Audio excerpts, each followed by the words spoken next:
Alright, hello everyone. Outlaw and Oscar are here. This is not really a Let's Play, this is a walkthrough of the Friday the 13th game, Virtual Cabin. The game itself will be coming out in October. I've been a big fan of the franchise for a long time. The developer cabin was made available to some of the Kickstarter backers, and I believe you can even order it up to now if you're willing to add it onto your PC account. I will include links to their webpage in the description of the video. So right now this is the interior of the cabin. The cabin was created by the makers of the game to showcase some of the elements. And there's a lot of neat little Easter eggs hidden around for fans of the series. The obvious one right here is Jason's mask. So I kickstarted this game almost as soon as I heard it was coming out.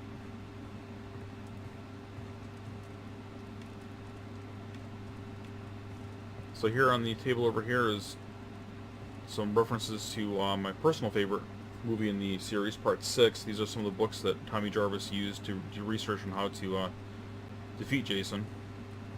And this book over here was actually being read by one of the campers in Part 6. And what the cabin is, it's a showcase for a lot of the different models and such for the game. Right now the kitchen and bathroom are locked off to us. However, there are a number of things we can do, such as sit on the couch, with all the excitement that entails. When the cabin first released, all that was available was this room and the Jason room here at the end of the hallway. I'll get to that one later. As time has gone by, the developers have released more additional rooms, such as the counselor room. And this showcases a few of the counselors that will be playable in the game. The entire gameplay mechanic is that the counselors will be trying to fight against Jason. It's an asymmetrical multiplayer game. One player will control Jason, and I believe up to 7 or 8 counselors will be fighting against Jason to survive. This is like your stereotypical preppy. I think this one's called the flirty girl. Kind of like your athletic type girl, your outdoorsy guy, and the bookish nerd girl. All very stereotypical characters from the Friday the 13th series.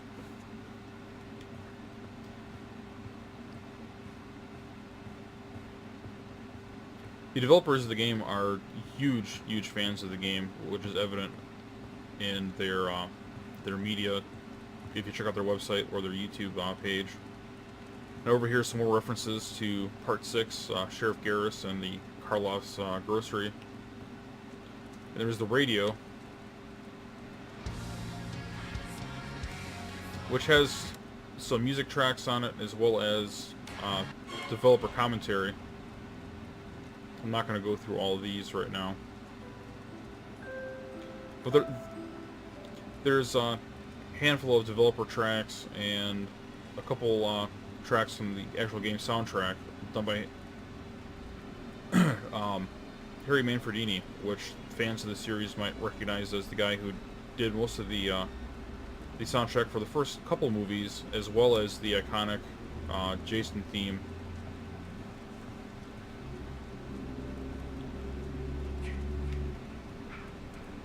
Which is that you're hearing right now. That generally signifies that Jason's going to walk by in front of the cabin. Oh, there he is.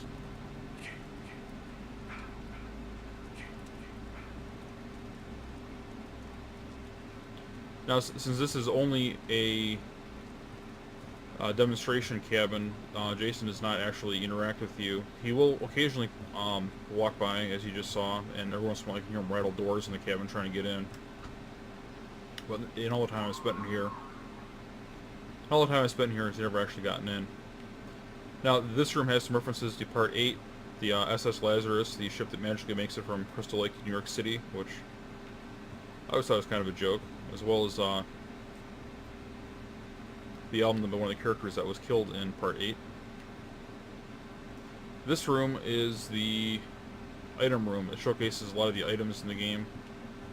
A lot of these, I'm assuming, are weapons that you're going to see Jason use, such as, you know, the axe, machete. That spear is directly out of Part 2. as well as some newer things like the can of gasoline and the marshmallow skewer. And if you look at an item long enough, you'll eventually zoom in on it, as you just saw. I don't know if this wildlife will actually appear in the game, or if it's just going to be mounted type stuff you see. Light fixtures. This is the Jarvis family history.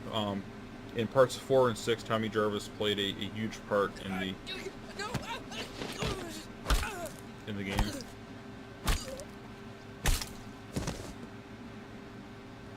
I'm not sure what triggers that noise. So, as I mentioned, Tommy Jarvis played a huge part in Part 4 and Part 6. Also Part 5, although a lot of fans tend to kind of disregard Part 5. Here are some more items. The bear trap, med spray. Firecrackers. Don't know for sure, but I'd assume that's used for distracting Jason. CB radio. The developers have said that things like calling for help on either the phone or radio or escaping by car are viable win conditions. It's also supposed to be possible to actually defeat Jason by killing him. Although it's also supposed to be extremely difficult.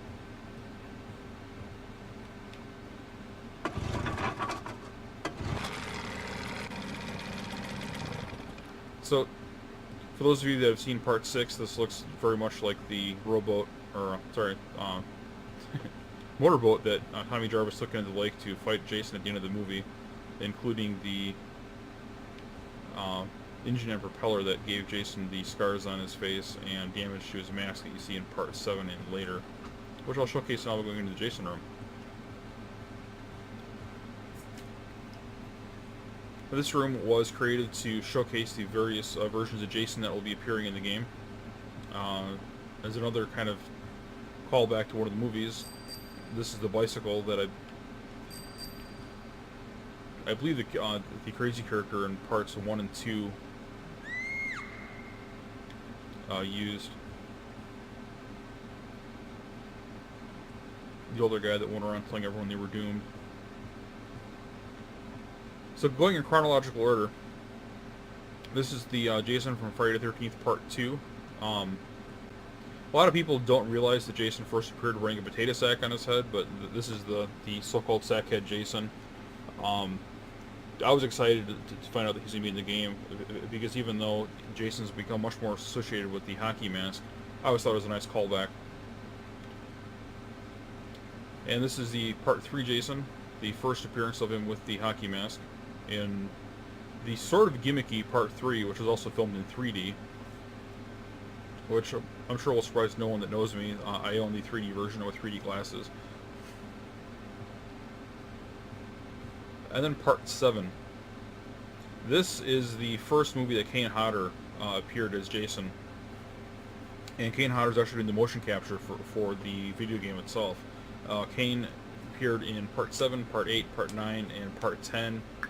Unfortunately, despite the fact being one of the best Jasons, he appeared in some of the worst movies. But visually speaking, 7 is probably my favorite looking Jason.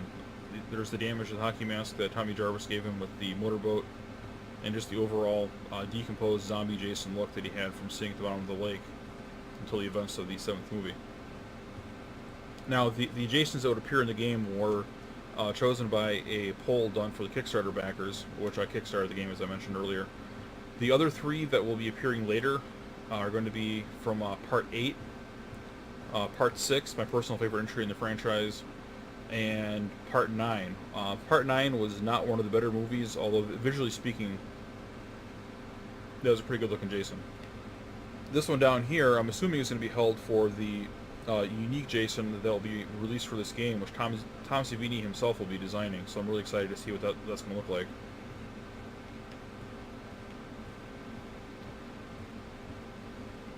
And again, for those of you familiar with the series, Tom Savini did a lot of these special effects throughout the series, particularly, I want to say the original, Part 1 and Part 4. This is kind of an outside environment, and it's where we'll be ending the tour.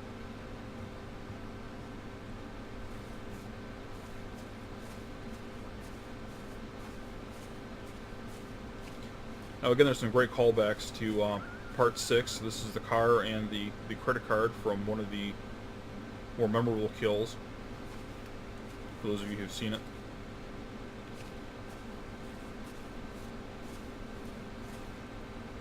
No trespassing sign.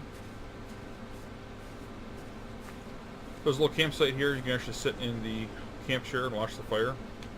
There's not a whole lot going on there. Some more of the items, such as ketchup and mustard bottles, and a little jump scare.